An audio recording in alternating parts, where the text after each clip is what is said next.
Hi YouTube. So about a year or maybe even two ago, I had my stall at For the Love of Sci-Fi. It's a Comic-Con here in the UK, and I was selling my Nerf guns, and along came these Judge Dredd cosplayers, and I loved the Judge Dredd look. Always loved it since I was reading comics back in the 80s. The film was brilliant, really caught it. It should have been more successful. The 3D in it was amazing.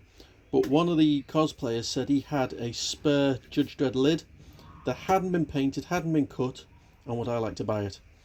So I bought it, and as of course with everything else, as with everything else in the world, you've got it, great, and you never do anything with it, and it sits in a box. Well, now with the lockdown, we've had no excuses to not do anything. So I finally got this. I've painted it up here. I'm just about to prime it, but I thought before I do, I'd show a video before it's sealed, and then a video after it, just to show the difference in colour. But then I thought also I'd go through how I got this look and what paints I used. So before we go any further, there's all the paints there, including that little citadel. I'll go through them all step by step. So to begin with, when you first get this, let me just look inside there. It's a fiberglass helmet. You can see all the fiberglass there.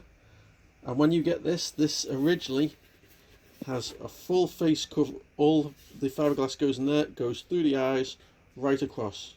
So everything's completely, well, the fiberglass goes in between the eye sockets. So you can see where the outline is, but it's all solid, if that makes sense. And the fiberglass goes down for about 1 inch down below the entire frame. So what you have to do first, I cut out the entire outline from about 1/2 centimetre all along, and then used a handsaw and sandpaper just to get it completely up to the edges. Now, as you can see, right on the edges of the eyes, you'll see just there where the Dremel points are. See, that's where the Dremel scratched it. But as you're making a weathered and beaten up helmet, it doesn't really matter and nobody will notice. And once the visor's on, because I haven't got the visor yet, once the visor's on, this will look awesome. So one more thing is, I've never worked with fiberglass before. I normally work with Nerf plastic. Nerf plastic, when you're sanding it, because it's plastic, is quite sturdy. I thought this would be that sturdy. It gives quite easily when you start sandpapering. So just on this eye, you'll notice that curve is far less pronounced than that side, just because I got a bit carried away. Now when you look at it full on, you don't really notice it, but I do, and that's what matters, because this will be my lid. Although if I do buy any more, I will remember that. So I sanded all that off. In fact, if I can get close, hold on, because I've got the camera there. See the Dremel marks, the cut marks, and see those? Yeah, there you go. There's a good picture, just there. But anyway, eventually cut, sanded. There's a curve on the back as well. Now the one thing I forgot to do, which this being my first fiberglass helmet I'm fine with, is I didn't sand down fully and properly the helmet. As you can see, there's a thing there. There's something else somewhere else. You can see with this light, the light here shows it perfectly. And when it's satined, sealed, it'll probably come up even better. There's some bumps and knocks there, but I'm just calling them, wear and tear. There's one great one. Here we are. There, see that bump there? That isn't done on purpose. That looks like a failure in the fiberglass. However, it looks like a bump, as though the helmet's been hit, which I am so happy with because it looks so realistic. But yeah, this needed a lot more sanding. See here at the front, see all that markings there? Give you nice and close look, see there, right there, see the little pock marks as well. In fact, this, I really should have sanded this to get it nice and flat, but I like it looking like that, so I've left it. My next one, if I ever do this again, I will sand properly, take a lot of time. But once I had cut and sanded and got the shape I wanted, then I used high coat plastic primer grey, and I used 3 very light coats all over, giving them plenty of time to dry. Then when that was done, to give it the silver effect that I would chip away with, I used high coat double acrylic. BMW Arctic Silver Metallic, that's the colour. Now any silver can work, this one just happens to be really brilliant at looking like steel coming through. Then when I'd done the silver, I got some Humbrol Mascol, which is liquid latex for modelers, and I put it on edges, any raised edges where I thought if this was a helmet, where would it bash against? So just there, thinly, really thinly along there. In fact, let me give you a walk around. Now when you're putting this on silver, it comes out as pink and then darkens down to purple. So you can see it, and then it goes kind of clear. So once it's kind of dried, you can't really see it. The only thing that gives it away is it's this raised bobbly image. This knife cut here, I actually took a knife to the helmet and scratched that line in, and then put Mascol inside it using a tiny little stick, cocktail stick, and then just put some at the edges. Once again, edges there, and edges there, and on the front, and going right round, and I'll put it at the top and the bottom, because the judge would pick it up and put it down, so it'd always wear here by his gloves, and it'd wear there by his collar. Same here on the bottom. Where's that one? So that is just silver paint with Humbrol over it, waiting for the next coat. That's another scratch I did with a knife. Cocktail sticked the Mascol just inside it. There's raised edges on the back. Now for the actual black body of the helmet, I just put Mascol, and this is just getting it on a brush and just not stroking it like you do with a normal paintbrush, but just dabbing it. So just dab, dab, dab, dab, dab, dab. So it would get, see the like scratched effect, for want of a better phrase. That's just from the various bristles on the brush. I used a really cheap nylon brush as well, where the bristles are thicker to get that effect. So a really cheap brush just gives you that. Just dab, dab, dab, dab, dab. For thicker parts, put a couple of dabs. See there? And then once that was on the silver, then I sprayed the entire thing black. Now the trick here is making sure that once you've sprayed it black, that you don't accidentally knock off some of the Mascol. And if you do, you just put it back on, which is why sometimes, let me see, sometimes here you can see black paint coming through on edges as well, because that's the Mascol going over the black that was over the silver. Once again though, it gives a really cool look. That's a really cool look. I'm so happy with that. Then once you've put the black on, and I put 3 coats of this black paint. This is 3 coats of black paint with plenty of time to dry between each. And then finally, and this was the nightmare, all this red had to be masked off. I think I took pictures of that as well. If I can, I'll put them on here. But that's tons of masking tape, and I used frog tape.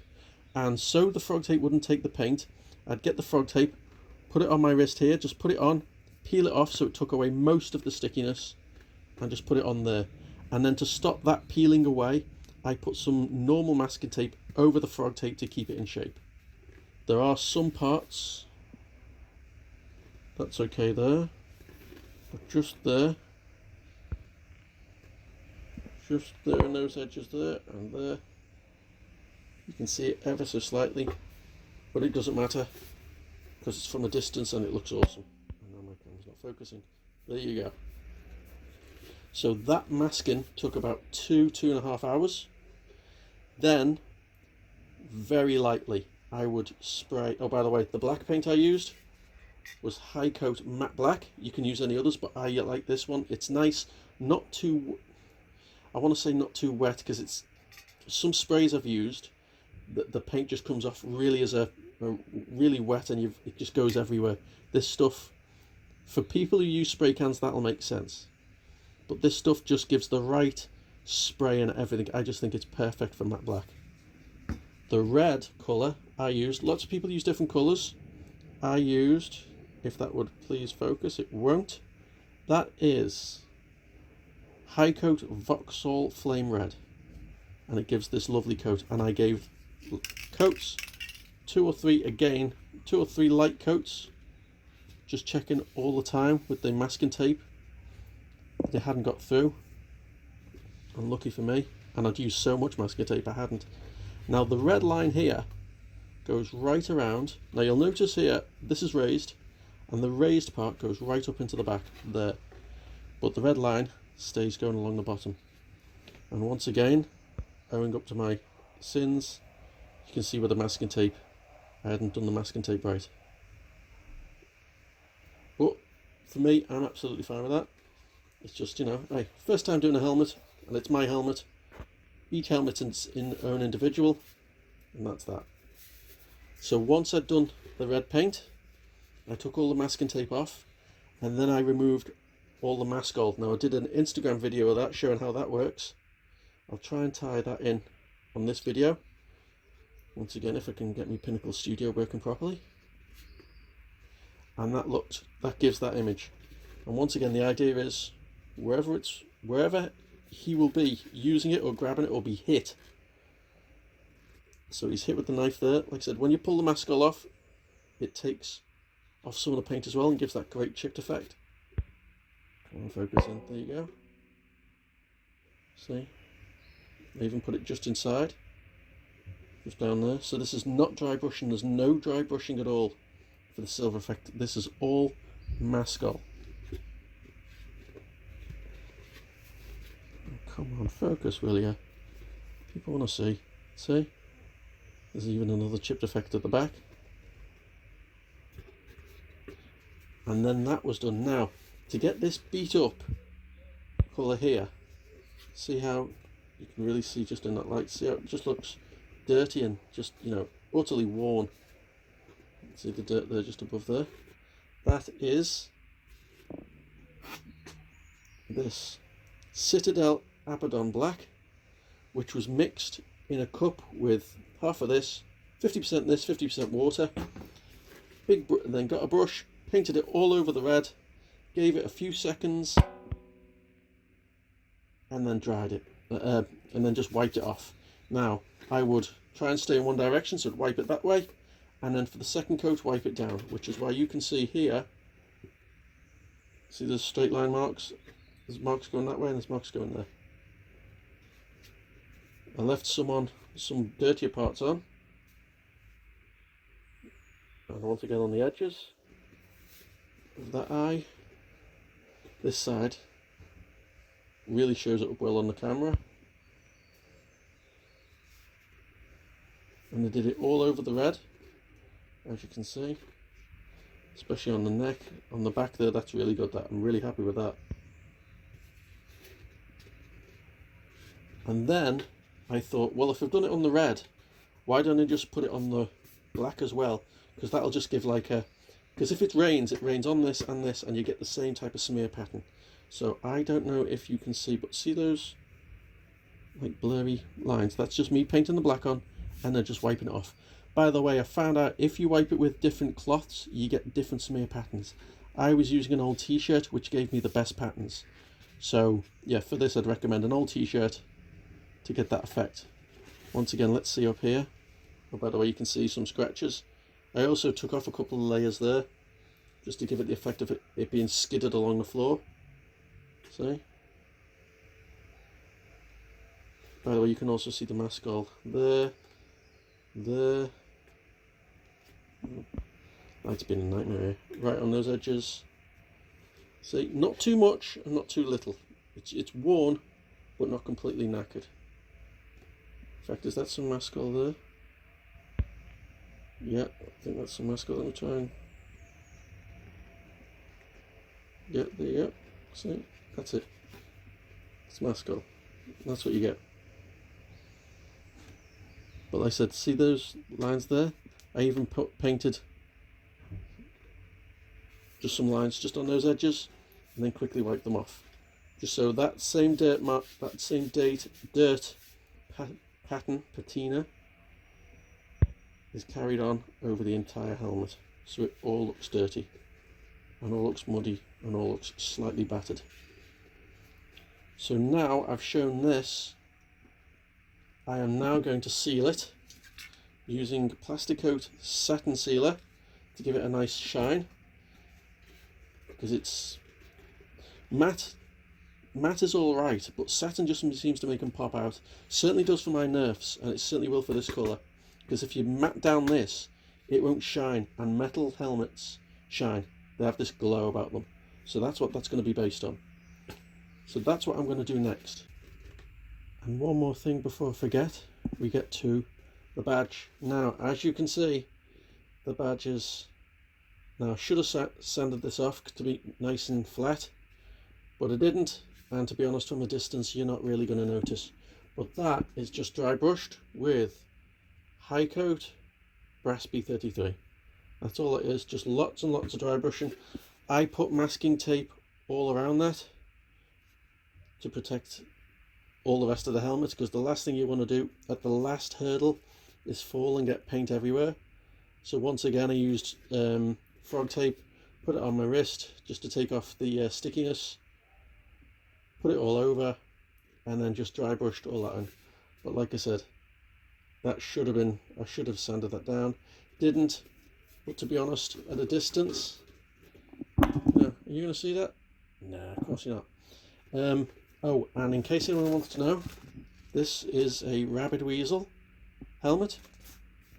If you do get some Dredd helmets, the badge is not fixed on. This is a fixed badge. Some of them you can take off and you can paint away separately and then glue them on. This is an all-in-one piece, which is absolutely fine. Let me move that there so you can see it. Make a still of it. But that is it. They're all the paints you need. And that's the helmet there. And I know I've been talking for about 20 minutes now, but thank you very much for watching.